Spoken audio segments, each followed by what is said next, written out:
बहुत समय पहले की बात है। एक गांव में दो दोस्त रहते थे। एक का नाम सोहन और दूसरे का नाम मनोहर था। दोनों बचपन के दोस्त थे और उनके बीच गहरी दोस्ती थी। सोहन बहुत ही मेहनती किसान था, जो हर दिन सूरज उगने से पहले अपने खेतों में पहुंच जाया करता था और अपने खेतों का काम बहुत ही मेहनत और लगन के साथ करता था। दूसरी ओर मनोहर बहुत ही आलसी था, जो अपना ज्यादा समय आराम करने और गपशप करने में बिताता था।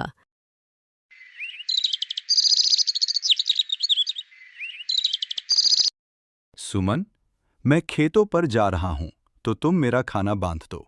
मैं वहीं पर खा लूंगा। आज खेतों पर थोड़ा ज्यादा समय लग जाएगा। अजी, मैंने आपका खाना पहले से ही बांध कर रखा है। ये लीजिए आपका खाना। समय निकालकर जरूर खाना खा लीजिएगा। अच्छा ठीक है, मैं जाता हूं। तुम बच्चों को स्कूल छोड़ आना। आप बच्चों की चिंता बिल्कुल भी मत कीजिए, मैं उन्हें स्कूल छोड़ाऊंगी। आप बस अपना काम जल्दी से निपटाकर घर आ जाना।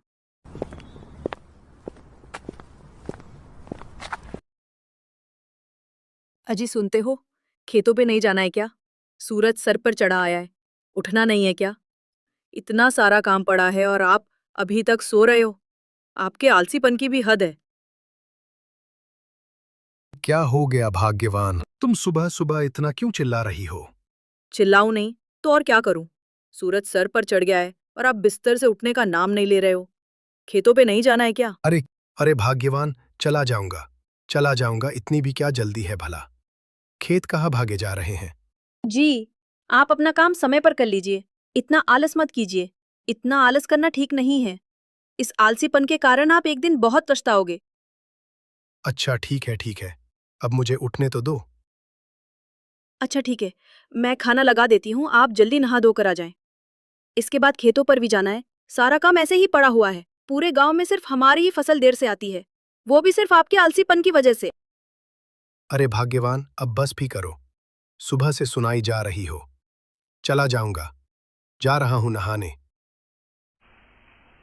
यह खाने में सिर्फ दाल चावल ही है, कोई सब्जी नहीं बनाई क्या?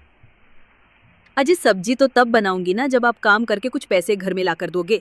पिछली बार जो फसल बिकी थी उसके अब थोड़े बहुत ही पैसे बच गए हैं घर में, जिसमें ये दाल चावल ही खाने को मिलेगी आपको। अगर आपको सब्जी खानी है तो जल्दी फसल उगाए। इसको बोलने से तो अच्छा होता कि मैं ये दाल चावल ही खा लेता। अच्छा ठीक है भाग्यवान, अब मैं खेतों पर जा रहा हूं।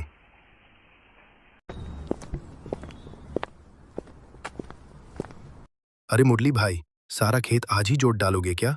कुछ कल के लिए भी छोड़ दो। हाँ मनोहर भाई, बस थोड़ा सा ही खेत बचा है। उसे भी आज ही जोत दूंगा, ताकि कल से मैं अपने खेत में बीज बो सकूं। ठीक है बाय, मैं भी चलता हूं। कुछ काम मैं भी कर लूं। कितनी कड़ी धूप है। इतनी कड़ी धूप में तो बहुत मुश्किल होगा काम करना। एक काम करता हूं, थोड़ी देर आराम कर लेता हूं, फिर आराम से खेत जोत लूंगा। मनोहर आराम से सो जाता है। मनोहर को सोते सोते दोपहर हो जाती हैं और तभी उसकी बीवी मनोहर के लिए खाना लेकर आ जाती हैं और उसे सोता देख आग बबूला हो जाती हैं।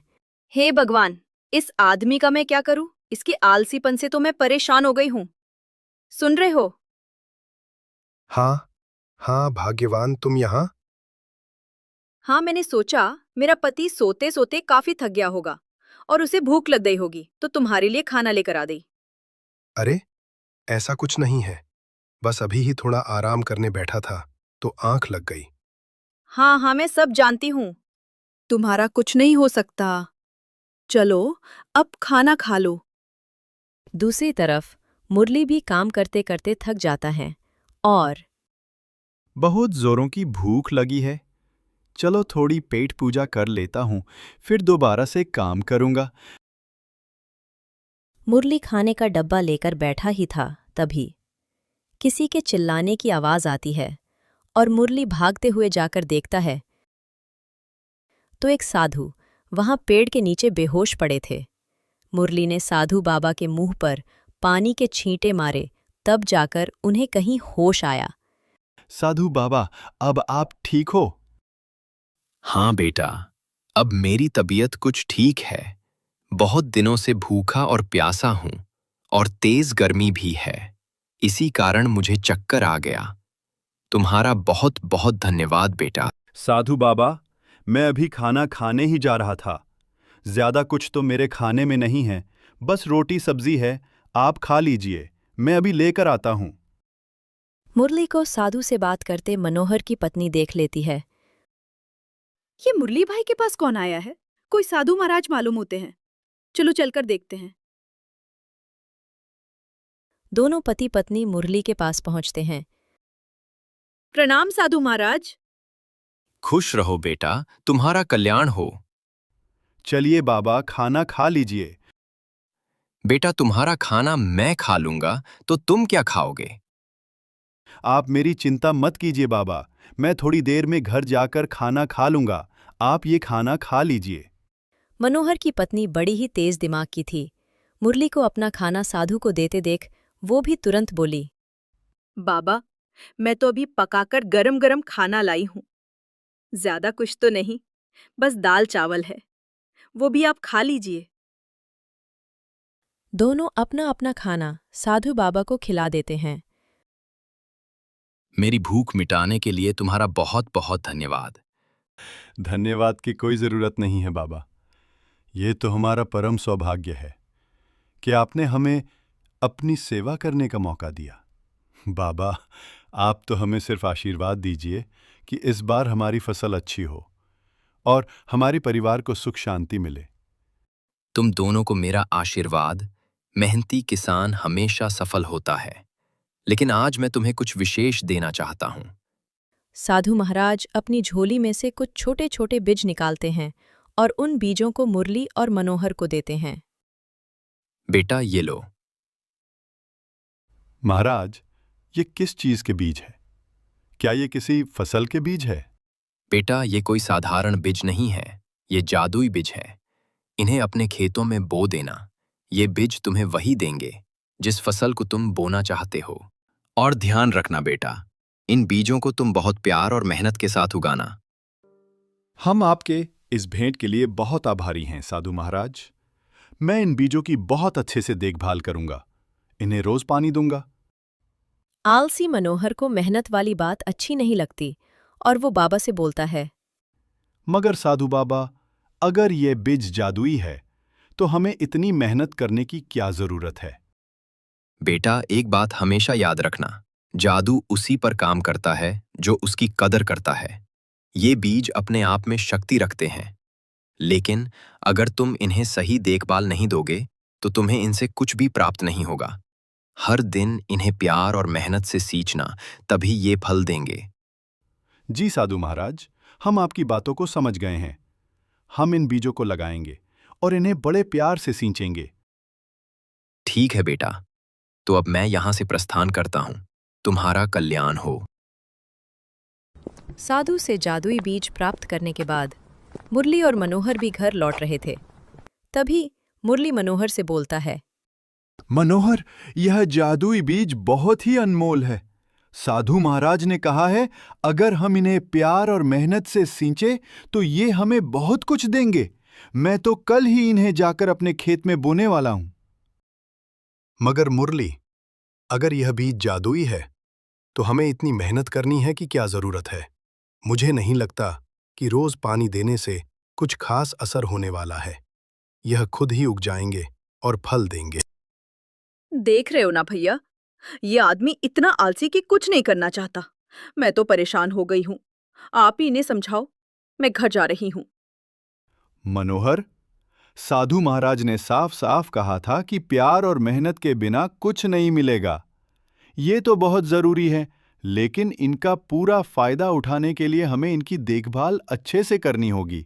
मैं कोई भी जोखिम नहीं लेना चाहता, इसलिए मैं तो इन्हें बहुत अच्छे से सींचूंगा और इनकी बहुत देखभाल करूंगा। और तुम भी अच्छे से मेहनत करना। इसके बाद दोनों अपने अपने घर की ओर चल पड़ते हैं। मुरली घर पहुंचकर सारी बात अपनी पत्नी को बताता है। अजी, ये तो बहुत अच्छी बात है। भगवान की भी इस समय हम पर बहुत बड़ी कृपा है, तभी तो आपको साधु महाराज के दर्शन हुए। सुमन, तुम बिल्कुल सही कह रही हो। वो साधु किसी भगवान से कम नहीं थे। उनकी आंखों में एक अलग ही तेज था। जैसा साधु महाराज ने कहा है, मैं बिल्कुल वैसा ही करूंगा। मैं इन बीजों की बहुत सेवा करूंगा। अजी, आप अब किसी चीज का इंतजार मत करना और कुछ समय के लिए अपना आलसीपन भी त्याग कर कल सुबह खेतों पर जाकर इन बीजों को बो देना। अब हम बहुत मेहनत करेंगे और इन बीजों की बहुत सेवा करेंगे, जिससे बहुत अच्छी फसल उगेगी और हम बहुत पैसे कमाएंगे। हाँ भाग्यवान, ठीक है ठीक है। ये बीज कहीं भागे नहीं जा रहे हैं। मैं कल सुबह ही खेतों में जाकर इन बीजों को लगा आऊंगा।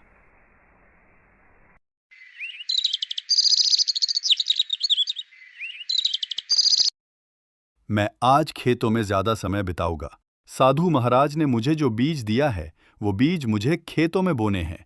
मुझे लगता है कि अगर हम इन बीजों की अच्छी तरह से देखभाल करें तो हमें ज्यादा लाभ मिलेगा। हाँ जी, ये तो बहुत अच्छी बात है। ये लीजिए अपना खाना, समय निकालकर खा लीजिएगा। ज्यादा देर तक भूखे मत रहिएगा।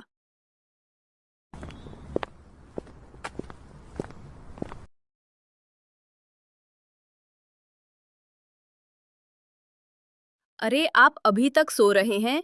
आज खेतों में बीज रोपाई करनी है और आप अभी तक सो रहे हैं? जल्दी उठिए। हाँ हाँ भाग्यवान, उठ रहा हूँ। मुझे सब याद है। तुम क्यों बार बार मुझे याद दिला रही हो? आपको बोला था ना कि कुछ दिन के लिए अपना आलस त्याग दो। साधु महाराज ने जो जादुई बीज दिया है, उसे आज ही खेतों में बो दीजिए। जी, आप ऐसे निश्चिंत होकर सो रहे हैं, इसलिए मुझे लगा कि आप भूल गए होंगे। नहीं, मैं कुछ नहीं भूला हूँ। मुझे सब याद है। तुम खाना लगाओ, मैं नहा कर आता हूँ। मुरली और मनोहर दोनों अपने अपने खेतों में बीज बो देते हैं।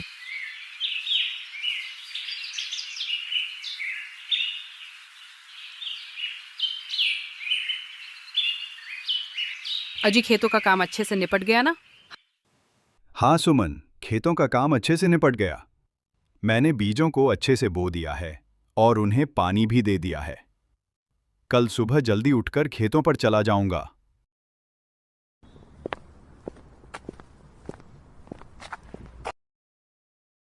क्या आपने आज खेतों में बीज बो दिए? साधु बाबा ने जो जादुई बीज दिया था, उसे अच्छे से बो दिया ना?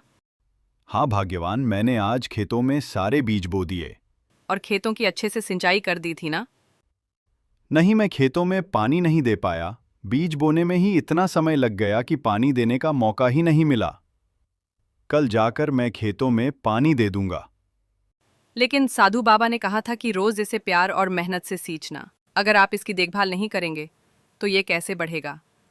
तुम चिंता मत करो भाग्यवान, वे जादुई बीज हैं, कभी खराब नहीं होंगे। तुम बेकार में ही चिंता कर रही हो। साधु बाबा ने कहा है कि बीज जादुई है। मेहनत के बिना कुछ भी हासिल नहीं होता। आपने देखा है ना कि मुरली भाई अपने खेतों में कितना काम करते हैं। अगर आप भी मेहनत करोगे तो हमारे खेत में भी अच्छी फसल आएगी।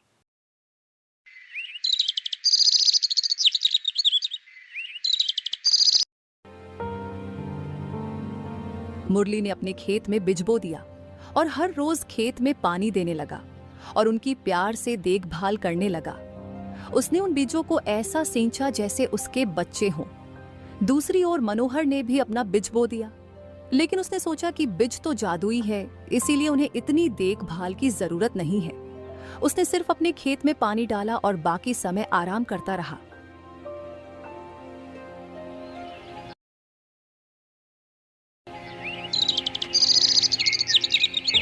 कुछ समय बाद मुरली के खेत में हरी भरी फूल गोभी की फसल निकल आई, जो देखने में गोल गोल मोती ताजी थी। हर फूल गोभी का आकार आम फूल गोभी के आकार से बड़ा था। उन्हें देखकर मुरली बहुत खुश हुआ। उसने घर जाकर यह बात अपनी पत्नी को बताई।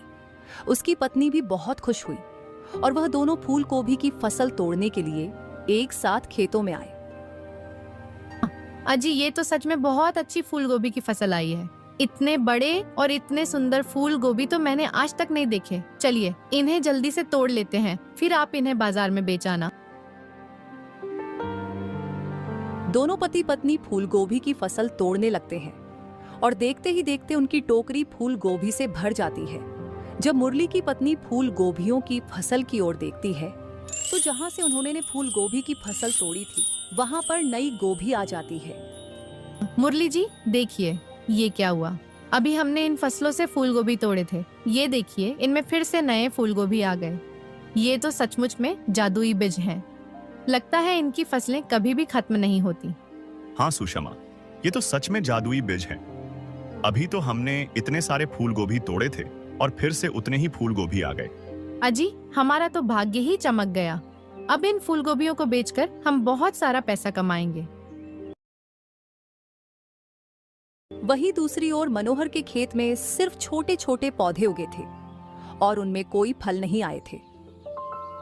जब मनोहर अपने खेत में फसल देखने के लिए पहुंचा तो वह फसलों को देखकर उलझन में पड़ गया।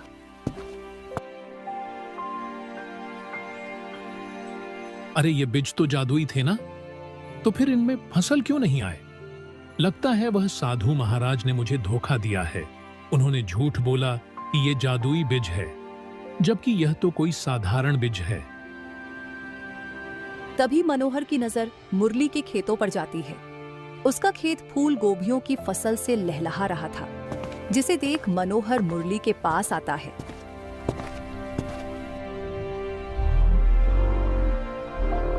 तुम्हारी फसल इतनी सुंदर कैसे हुई?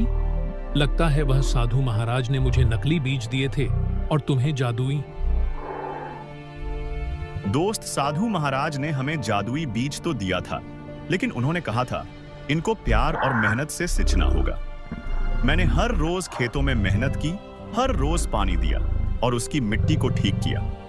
उसी कारण मेरी फसल इतनी सुंदर और फलदार हुई। और तुम्हें तो मैंने कभी खेतों में अच्छे से काम करते हुए देखा ही नहीं, तो शायद इसी वजह से तुम्हारी फसल इतनी अच्छी नहीं आई। मनोहर को अपनी गलती का एहसास हुआ।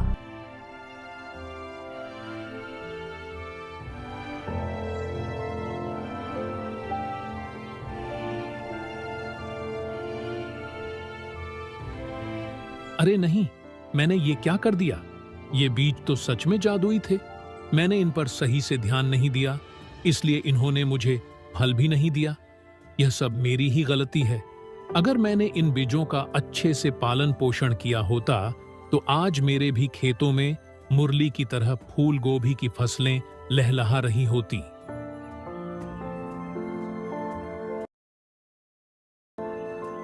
मुरली ने फूल गोभियों को बेचकर खूब लाभ कमाया। वहीं दूसरी ओर मनोहर को पछतावे के अलावा कुछ नहीं मिला। एक छोटे से गांव में हरिया नाम का एक गरीब लड़का रहता था। उसके परिवार में उसके साथ उसके बूढ़े माता पिता रहते थे। हरिया का परिवार बहुत ही गरीब था। उनके पास ना तो कोई जमीन थी, न ही खाने के लिए कोई साधन। हरिया दिन भर मजदूरी करता और उससे जो कुछ भी कमा पाता उसी से अपने पूरे परिवार का पेट भरता। यह देखकर हरिया के माता पिता बहुत दुखी होते। हमारे पास ना घर है और ना ही अपनी कोई जमीन। हमारा बेटा दिन भर दूसरों के खेतों में मजदूरी करता है और उसके बदले भी उसे बहुत कम पैसे मिलते हैं। हम दोनों अपने बेटे पर बोझ बन रहे हैं। परेशान मत हो कुंती, हमारा बेटा बहुत मेहनती है। भगवान सब देख रहा है। हरिया ने कभी किसी के साथ गलत नहीं किया। वह ईमानदारी से मेहनत करता है। उसने बचपन से बहुत परेशानियां देखी हैं, पर उसने कभी हार नहीं मानी। एक दिन हमारा बेटा भी बहुत धन कमाएगा और उसकी सारी परेशानियां दूर हो जाएंगी। हरिया हमेशा सोचता था कि आज भले ही उसकी किस्मत उसका साथ न दे रही हो, पर उसे यकीन था अगर वह मेहनत करता रहेगा तो एक दिन उसका भाग्य भी बदलेगा और उसकी सारी परेशानियां खत्म हो जाएंगी।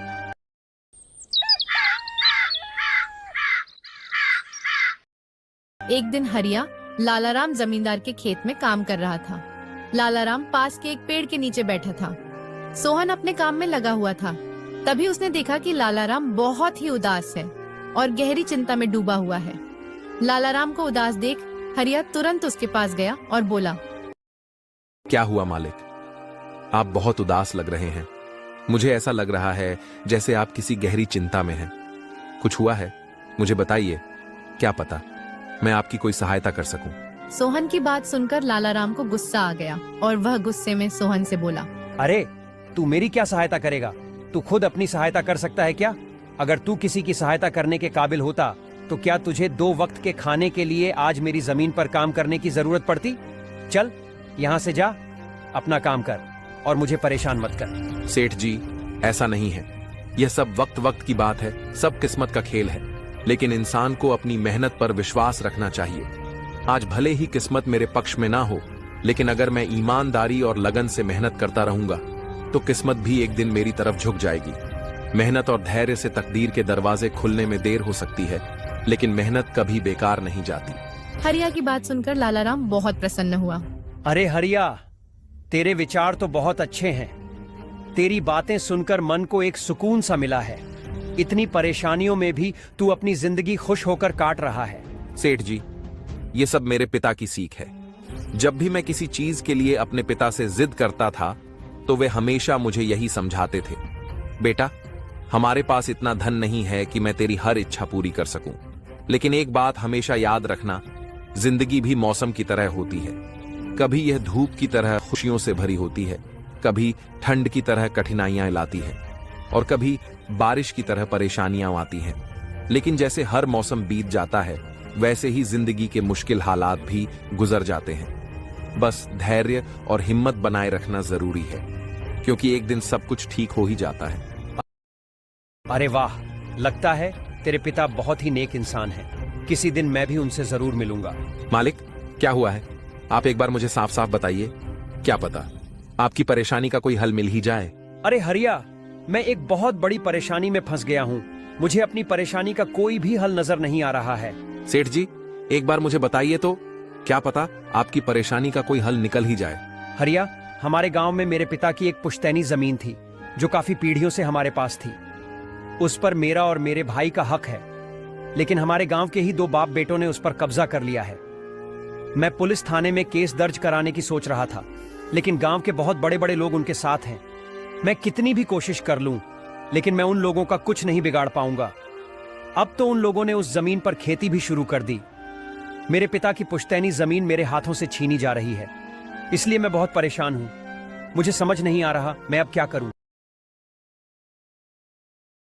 आप सही कह रहे हैं सेठ जी। अगर आप कानून का सहारा लेकर भी अपनी जमीन को वापस लेने की कोशिश करेंगे तो भी आप उनका कुछ नहीं कर पाएंगे। हाँ हरिया, अब तू ही बता, मैं अब क्या करूं? मैं तो सोच सोच कर परेशान हो गया हूं। मेरी पुश्तैनी जमीन छीनी जा रही है और मैं कुछ भी नहीं कर पा रहा। हरिया ने कुछ देर सोचा और कहा, मालिक, आप चिंता मत कीजिए। हर परेशानी का कोई ना कोई हल जरूर होता है। अगर आप चाहें तो एक तरीका है जिससे आप अपनी जमीन वापस पा सकते हैं। अगर ऐसा कोई तरीका है तो जल्दी बताओ हरिया, वह क्या तरीका है? हरिया ने लालाराम को अपनी सारी तरकीब पूरी तरह समझा दी। तरकीब सुनकर लालाराम हैरान रह गया और हरिया से कहने लगा, अरे वाह हरिया, तू तो बहुत समझदार है। तूने तो बहुत अच्छी तरकीब बताई है। ऐसे तो मेरी जमीन मुझे जरूर मिल जाएगी। मैं तुझसे वादा करता हूँ, अगर तेरी यह योजना सफल हुई तो मैं अपनी जमीन का एक हिस्सा तेरे नाम कर दूंगा। अरे मालिक, आप ऐसा क्यों कह रहे हैं? आप मेरे मालिक हैं। आपकी वजह से मुझे अपने घर के लिए 2 वक्त का खाना मिल जाता है। आपकी मदद करना तो मेरा फर्ज है। मुझे आपकी जमीन नहीं चाहिए। ठीक है हरिया, तुम बहुत नेक इंसान हो। कल से तुम इस काम पर लग जाओ। हरिया फिर से खेत में अपने काम पर लग जाता है।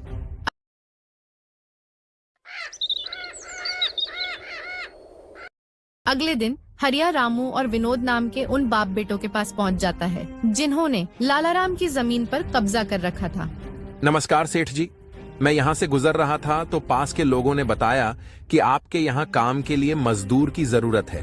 क्या आपके यहाँ मुझे भी कोई काम मिल सकता है? अरे अरे, कौन हो तुम? तुमसे किसने कह दिया कि यहाँ मजदूर की जरूरत है? यहाँ किसी मजदूर की जरूरत नहीं है। सेठ जी, मैं एक मजदूर हूँ, पास के गांव में रहता हूँ। काम की तलाश में इधर उधर भटक रहा हूँ। हर दिन कहीं ना कहीं काम मिल जाता है, बस उसी से अपना पेट पालता हूँ। कभी खेती कर लेता हूँ तो कभी कोई मजदूरी। ये तो ठीक है, पर हमारे यहाँ फिलहाल कोई काम नहीं है। सेठ जी, मैंने तो सुना है कि आप लोग इस गांव के सबसे बड़े जमींदार हैं। आपके पास बहुत सारी जमीन है। इसलिए आपके यहाँ हमेशा मजदूरों की जरूरत रहती है। इसी वजह से मुझे लगा कि यहाँ मुझे कोई ना कोई काम जरूर मिल जाएगा। अरे भाई, मैंने कहा ना, यहाँ किसी भी मजदूर की जरूरत नहीं है। इसका मतलब लाला राम सेठ आपके बारे में सही कह रहे थे। लाला राम ने हमारे बारे में क्या कहा? अरे कुछ नहीं सेठ जी, चलिए तो मैं चलता हूँ। आपके यहाँ तो कोई काम नहीं है, मैं अपने लिए कहीं और कोई काम देख लेता हूँ। हरिया वहाँ से जाने लगता है। तभी रामू और विनोद उसे रोक लेते हैं। अरे भाई, इधर आओ, शायद तुम्हारे लिए हमारे पास एक काम है। हरिया तुरंत उनके पास चला गया और बोला, धन्यवाद सेठ जी, बताइए क्या काम है? आप जो भी काम बोलेंगे मैं हर काम करने के लिए तैयार हूँ। आखिर बूढ़े माँ बाप का पेट पालना है। अरे सब्र रखो, काम तो हम तुम्हें बता ही देंगे। पहले यह बताओ कि लाला राम हमारे बारे में क्या कह रहा था? सेठ जी, मैं पहले लाला राम सेठ के यहाँ काम करता था, पर वह बहुत ही कंजूस और बदतमीज आदमी है। मैं वहाँ दिन रात मेहनत करता था, लेकिन इतनी मेहनत करने के बाद भी वह मेरी सही मजदूरी नहीं देता था। इसी बात पर कल मेरी उससे बहस हो गई थी। फिर क्या हुआ? लाला राम ने हमारे बारे में क्या कहा? जब मेरी सेठ लाला राम से बहस हो रही थी, तब उसने मुझसे कहा कि पूरे गांव में उससे ज्यादा मजदूरी कोई नहीं देता। तो मैंने गुस्से में कह दिया कि गांव के सबसे बड़े जमींदार रामू सेठ और विनोद सेठ सबसे अच्छी मजदूरी देते हैं, इसलिए उनके यहाँ हमेशा काम करने वालों की भीड़ रहती है। हाँ भाई, बिल्कुल सही कहा था। आखिर हम गांव के सबसे बड़े जमींदार हैं। हमारा फर्ज है कि जो भी मजदूर हमारे यहाँ काम करता है उसे उसकी मेहनत के हिसाब से सही मजदूरी मिले। वाह सेठ जी, आपने बहुत अच्छी बात कही। लाला राम सेठ कभी भी आपकी बराबरी नहीं कर सकता, वह तो शायद आपके जितना भी नहीं सोच सकता। रामू और विनोद हरिया की चापलूसी से भरी बातों में आ जाते हैं और उसे अपने यहाँ काम पर रख लेते हैं। चलो अब काम की बात करते हैं। तुम एक अच्छे इंसान लगते हो। हमें अपने खेत पर काम करने के लिए तुम्हारे जैसे ही एक मजदूर की जरूरत है। कल से ही काम पर आ जाना।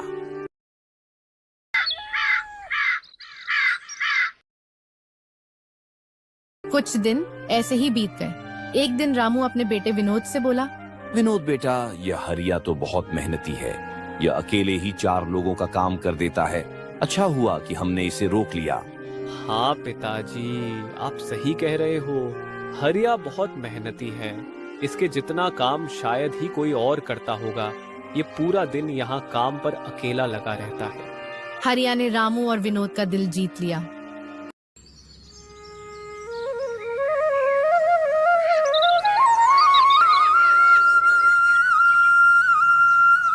कुछ दिन और बीत गए। एक शाम रामू और विनोद अपने खेतों का दौरा कर रहे थे। जब वे अपने खेत पर पहुंचे तो देखा कि हरिया इतनी देर तक भी काम कर रहा था। हरिया भाई, अब तो रात होने वाली है। तुम इतनी देर तक काम क्यों कर रहे हो? अब घर जाओ और आराम कर लो। सेठ जी, हमारी किस्मत में आराम कहाँ? घर पर बूढ़े माँ बाप हैं। अगर काम नहीं करूंगा तो उनके लिए 2 वक्त का खाना कहाँ से जुटा पाऊंगा? घर पर बैठकर आराम करने से अच्छा है कि मैं काम करूं। इस तरह मेरा मन भी लगा रहता है। तुम बहुत मेहनती हो हरिया। आज का काम यहीं छोड़ दो और घर जाकर आराम करो। नहीं सेठ जी, इसकी कोई जरूरत नहीं है। मैं काम करने में ही खुश हूँ। आप लोग जाइए, मैं ठीक हूँ। ठीक है हरिया, फिर हम जाते हैं। जब तुम्हारा मन करे काम खत्म करके अपने घर चले जाना। इसके बाद रामू और विनोद खेत को हरिया के भरोसे छोड़कर चले गए। अगली सुबह जब विनोद और रामू अपने खेत पर लौटे तो देखा कि वहाँ पुलिस खड़ी है। पुलिस को देखकर दोनों दौड़ते हुए आए और पूछा, क्या हुआ थानेदार साहब, आप यहाँ क्या कर रहे हैं? क्या यह जमीन तुम दोनों की है? हाँ थानेदार साहब, यह जमीन हमारी है। हमारे पास इसके कागजात भी हैं। फिर तो तुम दोनों को ले जाकर जेल में डालना ही पड़ेगा। ये क्या कह रहे हैं थानेदार साहब? हम कुछ समझे नहीं। आप क्या कहना चाह रहे हैं? अभी तुम दोनों बहुत अच्छे से समझ जाओगे। वह देखो, तुम्हारी जमीन से क्या निकला है। थानेदार के कहते ही दोनों बाप बेटे जब पलटकर देखते हैं तो वहाँ उनकी जमीन में एक लाश दबी हुई थी, जिसमें सिर्फ कंकाल बचा था। यह देखकर दोनों बाप बेटे डर जाते हैं। थानेदार साहब, ये किसकी लाश है और ये हमारे खेत में कहाँ से आ गई? अब बहाने मत बनाओ। पहले लोगों को मारो, फिर उन्हें अपनी जमीन में गाड़ दो। और अब कह रहे हो कि ये क्या है? थानेदार साहब, हम इस लाश के बारे में कुछ नहीं जानते। हमें नहीं पता ये लाश किसकी है और इसे यहाँ कौन गाड़ कर चला गया। अब झूठ मत बोलो। अगर फांसी नहीं हुई तो कम से कम तुम दोनों को उम्र कैद की सजा तो जरूर मिलेगी। फांसी और उम्र कैद की बात सुनकर दोनों बाप बेटे डर गए और थानेदार के सामने गिड़गिड़ाने लगे। नहीं थानेदार साहब, हमें नहीं पता कि ये सब क्या है। ये लाश यहाँ कैसे आई, हमें कुछ नहीं पता। इस मामले से बचने के लिए दोनों ने कुछ तरकीब सोचनी शुरू की। तभी हरिया वहाँ आ जाता है। अरे सेठ जी, पुलिस यहाँ क्यों आई है? क्या हुआ है? हरिया देखो, पता नहीं कहाँ से हमारी जमीन में यह कंकाल आ गया है। मालिक, ये कंकाल यहाँ कहाँ से आ गया? ये तो बहुत गंभीर बात है। हाँ हरिया, पता नहीं यह कंकाल यहाँ कहाँ से आया है और थानेदार साहब को लगता है कि इसे हमने मारकर यहाँ गाड़ा है। अब तू ही कोई उपाय सोच जिससे हम इस परेशानी से बच सकें। तीनों को आपस में फुसर फसर करते देख थानेदार ने कहा, अब कोई तरकीब मत बनाओ। तुम दोनों बाप बेटों में से कोई एक तो जरूर जेल जाएगा। अब तुम ही तय करो, जेल कौन जाएगा। थानेदार साहब, थोड़ा सा समय दीजिए, हम तय कर लेते हैं कि जेल कौन जाएगा। मैं बस 5 मिनट देता हूँ, जल्दी से फैसला करो, कौन जाएगा जेल। हरिया, रामू और विनोद थोड़ी दूरी पर जाकर धीरे धीरे फुसफुसाने लगे। देखो मालिक, दोनों के फंसने से अच्छा है कि कोई एक फंसे। अब सोचिए, कौन जाएगा? हम दोनों में से कोई भी जेल नहीं जाना चाहता। हरिया भाई, कोई उपाय सोचो जिससे हम दोनों इस मुसीबत से बच सकें। मालिक, एक बात कहूं, इस कंकाल को देखकर ऐसा लगता है कि इसे काफी महीने पहले जमीन में दबाया गया होगा। रामू फांसी की बात सुनकर पहले ही डर गया था और हरिया की बात सुनते ही उसने फटाफट पूरी कहानी हरिया को बता दी। क्या क्या कहा मालिक? आपने ये जमीन हड़पी थी? मुझे कुछ समझ नहीं आ रहा, जरा साफ साफ बताइए। रामू ने जमीन हड़पने की पूरी कहानी हरिया को बताई। पूरी कहानी सुनने के बाद हरिया ने कहा, मालिक, मेरे पास एक तरकीब है जिससे सांप भी मर जाएगा और लाठी भी नहीं टूटेगी। जल्दी बताओ हरिया भाई, क्या तरकीब है? एक काम कीजिए मालिक, आप सबसे पहले जाकर थानेदार को बताइए कि यह जमीन सेठ लाला राम की है। आप उनसे बोलिए कि हमने तो कुछ महीने पहले ही यह जमीन बस काम करने के लिए उनसे ली थी, बाकी का काम मैं संभाल लूंगा। अरे हरिया, लेकिन इससे तो हमारी जमीन हमसे छिन जाएगी, फिर क्या होगा? नहीं मालिक, शायद आप मेरी तरकीब समझ नहीं पाए। जब आप थानेदार को बताएंगे कि यह जमीन सेठ लाला राम की है तो पुलिस किसे गिरफ्तार करेगी? सेठ लाला राम को। और जब लाला राम जेल चला जाएगा तब आप लोग फिर से जमीन पर कब्जा कर सकते हैं। इससे आप लोग भी जेल जाने से बच जाओगे और जमीन भी आपके ही पास रहेगी। वाह हरिया भाई, तुम तो बहुत होशियार हो। आज तक तुमने हमें अपने काम से खुश किया था, अब तुम्हारी बुद्धि हमारी जान भी बचाएगी। इसके बाद तीनों थानेदार के पास गए और हरिया ने जो कुछ कहा था वही बात दोनों बाप बेटे थानेदार से कहने लगे। अच्छा, जब खुद फंस गए हो तो अब किसी और को फंसाकर अपनी जान बचाना चाहते हो? नहीं साहब, अगर आपको हमारी बात पर यकीन नहीं हो रहा तो आप हरिया से पूछ लीजिए। वह हमारे साथ बस कुछ दिनों से ही काम कर रहा है। इससे पहले वह सेठ लाला राम के यहाँ काम करता था। बोलो हरिया, ये जमीन किसकी है? थानेदार साहब, ये जमीन सेठ लाला राम की है। रामू सेठ और विनोद सेठ ने तो बस कुछ समय से इस जमीन पर खेती कराना शुरू किया है। मैं कैसे मान लूं कि यह जमीन लाला राम की है? हमारे यहाँ के थानेदार तो कह रहे थे कि इस जमीन पर कोई केस चल रहा है और इस पर तुम्हारा कब्जा था, और अब तुम कह रहे हो कि यह जमीन लाला राम की है। सेठ लाला राम को बुलाने के लिए कहो। हरिया, तुम एक काम करो, जाओ और सेठ लाला राम को बुला कर लाओ। हरिया तुरंत जाकर सेठ लाला राम को बुला लाता है, परंतु लाला राम अपने साथ गांव के सरपंच को भी ले आता है। यहाँ क्या हो रहा है? यहाँ इतने लोग क्यों जमा हैं? देखिए सरपंच जी, इन दोनों की जमीन से एक कंकाल निकला है और अब ये लोग कह रहे हैं कि यह जमीन इनकी नहीं है बल्कि सेठ लाला राम की है। थानेदार ने सरपंच जी को पूरी कहानी सुना दी। अपने आप को फंसा देख रामू ने सरपंच से कहा, नहीं सरपंच जी, ये जमीन हमारी नहीं है। हम यहाँ बस कुछ समय से काम कर रहे हैं। आप हमारे मजदूर हरिया से पूछ लीजिए। हाँ सरपंच जी, ये जमीन सेठ लाला राम की है। साहब, हमने लाला राम के साथ धोखा किया था। हम बस इस जमीन को हड़पना चाहते थे, लेकिन अब हमें यह जमीन नहीं चाहिए। अगर आप चाहें तो हम केस भी वापस ले लेंगे। थानेदार साहब, आप जाइए, बाकी का काम अब हम संभाल लेंगे। सरपंच के कहने पर थानेदार वहां से चला जाता है। फिर सरपंच ने लाला राम से कहा, अब बताओ, यह कंकाल यहाँ कैसे आया? तुमने किसे मारकर यहाँ गाड़ा है? अरे साहब, यह तो नकली कंकाल है। इन दोनों ने मिलकर मेरी जमीन हड़प ली थी, तो मैंने और मोहन ने मिलकर यह तरकीब सोची ताकि इन दोनों से सच निकलवा सकें। लालाराम की बात सुनते ही दोनों बाप बेटे के पैरों तले जमीन खिसक गई। यह हम दोनों की साजिश थी, इन लोगों के मुंह से सच निकलवाने के लिए। हरिया को इस योजना में शामिल देखकर दोनों बाप बेटों को समझ आ गया कि यह सब सेठ लालाराम और हरिया की मिली भगत थी। अब उनके पास अपनी गलती मानने के सिवा कोई चारा नहीं था। हमें माफ कर दीजिए सरपंच जी, हम लालच में आ गए थे, हमें माफ कर दीजिए।